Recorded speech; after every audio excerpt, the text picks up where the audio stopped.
ಶ್ರೀಪಾದರಾಜಂ ಶರಣಂ ಪ್ರಪದ್ಯೆ. ಯದು ಮಹಾರಾಜನಿಗೆ ದತ್ತಾವಧೂತರ ಉಪದೇಶಾಮೃತ.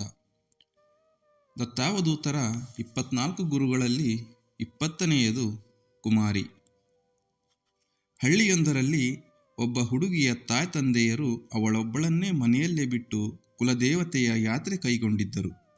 ಆ ಕನ್ಯೆಯ ವಿವಾಹ ಮುಹೂರ್ತವು ನಿಶ್ಚಯವಾಗಿತ್ತು. ಅವಳನ್ನು ವಿವಾಹವಾಗುವ ಧನವಂತ ಬ್ರಾಹ್ಮಣರು ಮನೆಗೆ ಬಂದು ಬಿಟ್ಟರು.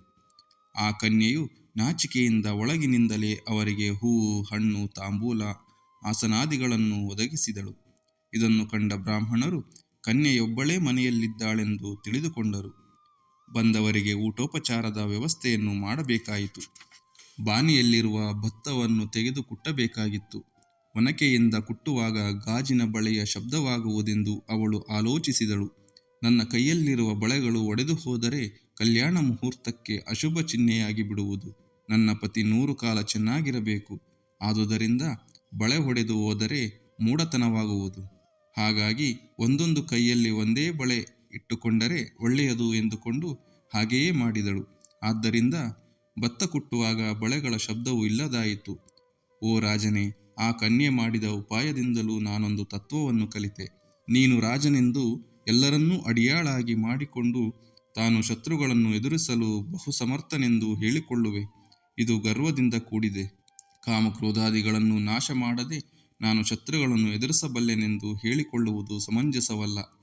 ಆತ್ಮಜ್ಞಾನದಲ್ಲಿ ದೃಢವಾಗಿ ನಿಂತು ಗುರುವಾಕ್ಯದಲ್ಲಿ ವಿಶ್ವಾಸವಿಟ್ಟು ಆಸನದಲ್ಲಿ ಕುಳಿತು ತತ್ವ ಧ್ಯಾನ ಮಾಡುವಾಗ ಮತ್ತು ಆತ್ಮಭಾವನೆಯಿಂದ ಜನಗಳಲ್ಲಿ ಹಾಗೂ ಅಡವಿಯಲ್ಲಿ ಸಂಚಾರ ಮಾಡಿಕೊಂಡು ದೃಢವಾಗಿ ನೋಡುವಾಗ ಅಂತರಂಗದಲ್ಲಿಯೇ ಸರ್ವಲೋಕವು ಕಾಣಬರುತ್ತದೆ. ಈ ಸದೃಷ್ಟಿಯಿಂದ ಚರಾಚರಗಳಲ್ಲಿ ಸಂಚರಿಸುವಾಗ ಈ ಕನ್ಯೆಯು ಒಳ್ಳೆಯ ವಿಚಾರವಾಗಿ ಮಾಡಿದ ಕಾರ್ಯವನ್ನು ನೋಡಿದ್ದನ್ನು ಹೇಳುವೆನು ಕೇಳು. ಹಲವು ಜನಗಳು ಕೂಡಿರುವ ಸ್ಥಳದಲ್ಲಿ ಕಲಹಗಳು ಉಂಟಾಗುತ್ತವೆ. ಏಕಾಂತದಲ್ಲಿ ಇಬ್ಬರು ಇದ್ದರೂ ಅವರು ಮಾತನಾಡಲು ಪ್ರಾರಂಭಿಸುತ್ತಾರೆ. ವ್ಯರ್ಥ ಮಾತುಗಳಿಂದ ಏನು ಪ್ರಯೋಜನವಿರುವುದಿಲ್ಲ. ಬಳೆಗಳನ್ನು ತೆಗೆದಿಟ್ಟ ಕನ್ಯೆಯಿಂದ ಏಕಾಗ್ರ ಲಕ್ಷಣವನ್ನು ತಿಳಿದುಕೊಂಡು ಸಾಧಿಸಿ ನಾನು ಒಬ್ಬನೇ ಸಂಚಾರ ಮಾಡುತ್ತಿದ್ದೇನೆ. ವೈರಾಗ್ಯವಿಲ್ಲದೆ ಸಾಧನೆಯನ್ನು ಮಾಡಿದರೆ ವಿಷಯಾದಿಗಳೆಂಬ ಕಳ್ಳರು ಕಾಮದಲ್ಲಿ ಬೀಳಿಸಿ ಸತ್ಯಜ್ಞಾನವನ್ನು ಕೊಳ್ಳೆ ಹೊಡೆದುಕೊಂಡು ಹೋಗುತ್ತಾರೆ. ವಿವೇಕದಿಂದ ಬೆಳಕನ್ನು ಬೀರಿ ಅಜ್ಞಾನವೆಂಬ ಕತ್ತಲನ್ನು ಕಳೆದು ವೈರಾಗ್ಯ ಬಲದಿಂದ ಮುದ್ರೆ ಎಂಬ ಉಪಾಯವನ್ನು ಹಿಡಿದು ಪ್ರಾಣ ಅಪಾನಗಳ ವ್ಯತ್ಯಾಸಗಳನ್ನು ಬಹುಕಾಲ ಅಭ್ಯಾಸ ಮಾಡಿ ಅರಿತುಕೊಂಡು ಅವುಗಳನ್ನು ಒಂದಾಗಿಸಿ ಆಸನದಲ್ಲಿ ದೃಢವಾಗಿದ್ದುಕೊಂಡು ಮನಸ್ಸನ್ನು ಆತ್ಮಸ್ಥಾನದಲ್ಲಿಡಬೇಕು.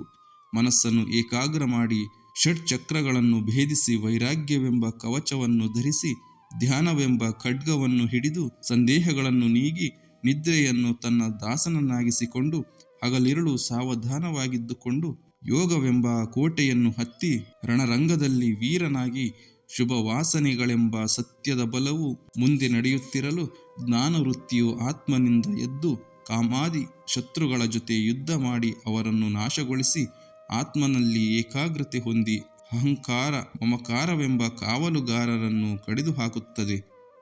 ಜೈ ಗುರುದೇವ ದತ್ತ.